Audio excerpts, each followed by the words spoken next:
Hey, magandang araw sa inyo. Ako nga pala si Arman Citro, isang online entrepreneur at author ng Piling Business Online Solution. And sa video na to, okay, tuturo ko sa iyo yung 1, 2, 3 business booster strategy. Okay? Pinaka-easy strategy kung isa kang online entrepreneur, okay? Isang online marketer or meron kang home-based business. Okay? So, bago ko magsimula, okay, may gusto akong ikwento sa iyo.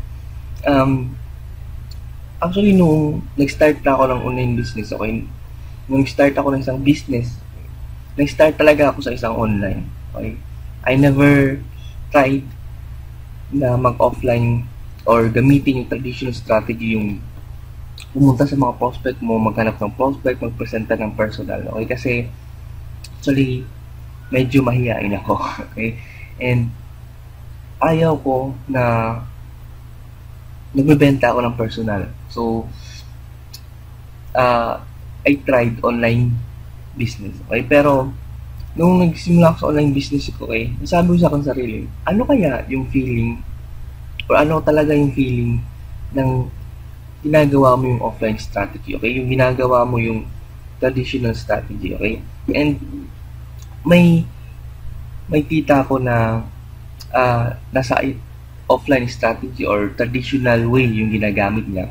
And one day, okay, niyaya na ako na sumama na magpresenta sa mga prospect niya in other municipality, okay, in other place.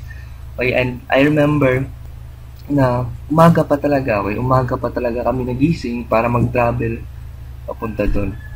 And nung nag-travel kami papunta doon, took us 4 to 5 hours para makapunta doon. And okay, sobrang nakakapagod kasi papalit-palit ng mga sasakyan or vehicle. Okay, una sumakay kami ng motorcycle, pangalawa sumakay kami ng jeep, pangatlo sumakay kami ng van, okay, pang-apat sumakay kami ng bus. Okay, papalit-palit kasi connecting yung ginagawa namin. And okay, that time pa lang, okay, naisip ko na sobra pa lang nakakapagod yung traditional strategy. Okay, kailangan ko pa pumunta sa prospect para magpresenta personal. And then nung pumunta na kami, okay, I think yung upline ng tita ko, okay, laging tumatawag, tinatawagan yung mga prospect niya, okay, na pumunta doon, okay, pumunta lang doon dahil para lang presentahan, or minsan sinasabi niya wala lang, gusto ko lang magkausap tayo, parang ganun. And ang nakakatawa, okay, kasi hindi kami nakapag-start agad dahil naghintay kami ng I think 1 to 2 hours pa kakahintay ng mga prospect, okay, para mag-ipon-ipon. Okay, and ang nakakatawa kasi I think 4 lang sa 10 yung pumunta doon. 4 lang yung pumunta. At mostly nandun is mga member pa niya. Okay, I think 10 kami doon, 6 yung member at 4 yung nire-recruit. And nakakatuwa kasi yung upline yung nagsasalita, yung nagpe-presenta ng business. Okay, din ginawa nila, okay, nagpadala yung every member nagpadala lang ng mga tao na gustong i-recruit nila, din yung upline yung mag-representa. Okay, and okay, medyo ma-enjoy naman siya, okay, and okay, pinapresenta yung product, presenta. Then nung last na, okay, tinanong niya kung sasali ba sila, kung sasali sila sa business opportunity, kung bibili silang product. Okay? And yung iba sabi, baka next time na. Yung iba yung sabi, baka next time na kasi wala akong pera ngayon. Yung iba sinasabing, may ginagawa ako, busy ako, wala akong time para dyan. Okay? Lahat ng sinasabi niya puro palusot. Okay? Palusot na mababasa mo sa tono nila, sa galaw nila na hindi talaga sila interesado sa business opportunity. Okay? And I realize nung napasama ako sa ganung strategy, napasama ko tita ko na sobrang hirap pala ng traditional way, okay? And para sa akin, ay hindi talaga mag-work yung traditional strategy or offline strategy. Kasi unang-una, ayoko pumupunta ng malalayo. Kasi pag pumunta ka ng malalayo nakakapagod, it will cost you more money, at syempre, ay kakapagod. Araw-araw wala ka sa bahay, okay? And sa akin, kasi isa akong introvert, okay, gusto ko lang nasa bahay ako. Okay, so hindi talaga mag-work sa akin yung offline strategy. So kung ganun ka rin, okay, I think mas maganda piliin mo yung online strategy. Okay, and ngayon, okay, ituturo ko sa iyo yung mga ilang booster. Okay, actually yung tools na magagamit mo sa yung online business para, okay, mas madali ka makabenta. Okay, kasi yung ibang online marketer, ilang entrepreneur, affiliate marketer, yung may mga home-based business, okay? Meron silang mga online, okay, online business, or meron silang business na ginagamit internet, pero yung ginagawa nila, okay, offline strategy pa rin.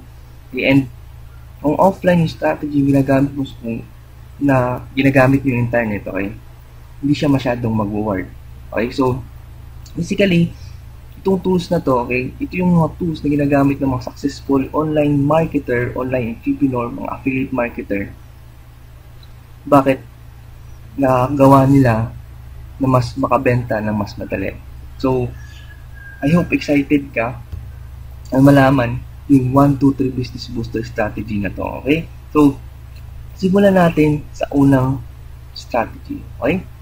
Unang strategy, unang strategy will stand up for letter B. Okay? Ano yung letter B na yun? Okay? Actually, yung letter B na yun stands for blogger. Okay? Or vlogging. Okay? B natin vlogging. Eh, bakit vlogging? Actually kasi, kung sa kang online entrepreneur, okay, you need to create rapport. You need to build rapport, and you need to create credibility. Okay, and sa pamamagitan ng vlogging, okay, or content marketing, pagbibigay mo ng mga value sa yung target market, okay, doon ka nakaka-create ng credibility at doon ka nakaka-create ng rapport. Okay, remember na yung mga tao makikipag-business yan kung kilala ka nila, may tiwala sila sa iyo at gusto ka nila. So, kinakailangan mo ng vlog para magawa yon. Okay? That's first booster strategy in business. Okay? You need to get people papunta sa vlog mo at ipakita yung mga content ng vlog mo na makakatulong sa kanila. Okay? Pangalawang business booster. Okay? Yung tinatawag doon is stands for L. Okay? Ano yun? It's list. Okay? Kailangan may list ka. May list ka ng mga tao or mga open-minded person na possible maging buyers mo. Okay? So, paano yung magagawa? Okay? Magagawa mo yun sa pamamagitan ng lead capture page at autoresponder. Okay? So kung pinapanood mo yung mga video ko, okay, possible alam mo na to, pero sa hindi pa alam, okay, yung lead capture page, okay, yung sole purpose niyan, okay, is to capture the information of your prospect, okay, qualified prospect. Okay, sa internet marketing, tawag doon is leads. So, pag makapture mo yun, okay, makapture mo yung information, okay, it's pwedeng pangalan mo, email address mo, contact number, okay, mapupunta yun sa autoresponder mo. And doon ka na makakreate ng sarili mong list. Okay? Yung list na maaari mo silang ma-follow up. Okay? Para may means ka na ma-follow up sila at mapabalik mo sa yung blog. Okay? Mapabalik mo sa yung blog. And, syempre, sa yung offer. Yes. Sa yung offer. Okay? This will be the means na mag-send ka sa yung prospect para ipakita mo yung offer mo automatic. Okay? Kasi yung autoresponder, pwede ka mag-send doon ng scheduled emails. Okay? So, kailangan talaga meron kang list. Okay? So, pinaka-last, syempre, stands for E. Yun yung sinasabing email. So, dito napapasok yung email marketing. Kasi, kung na-capture mo sila, okay, at meron ka ng list ng mga qualified prospect at binibigyan mo silang value sa pamagitan ng blog, okay, binibigyan mo sila, gagawin mo ngayon, okay, kailangan mo ng email marketing. Okay? Kailangan mag-send sa kanila ng mga value at offer mo. Okay? Ito na yung magiging means ng communication mo and follow-up system mo. Okay? Sabi ko kanina nga, yung autoresponder, okay, meron niyang schedule email. Okay? Makakasend ka ng schedule email automatic. So, hindi ka nagagawa everyday at magsisend sa kanila ng mga email. Okay? So, that's the power kung meron kang autoresponder. Ngayon, ito yung mga business booster. Okay? Ito yung mga tools na dapat meron ka. Okay? Kailangan may blogging ka, meron kang lists pamagitan ng lead capture page at autoresponder. At syempre, meron kang email. Okay? Yun yung pinaka-easiest na dapat meron ka. Okay? Kuda yun yung mga tools na dapat meron ka kung isa kang online marketer, affiliate marketer, meron isang online entrepreneur, or meron kang home-based business, or meron kang business na ginagamit ng internet. Okay? So, I hope naiintindihan mo to, yung paggawa ng blog. Okay, meron kang lead capture page nasa blog.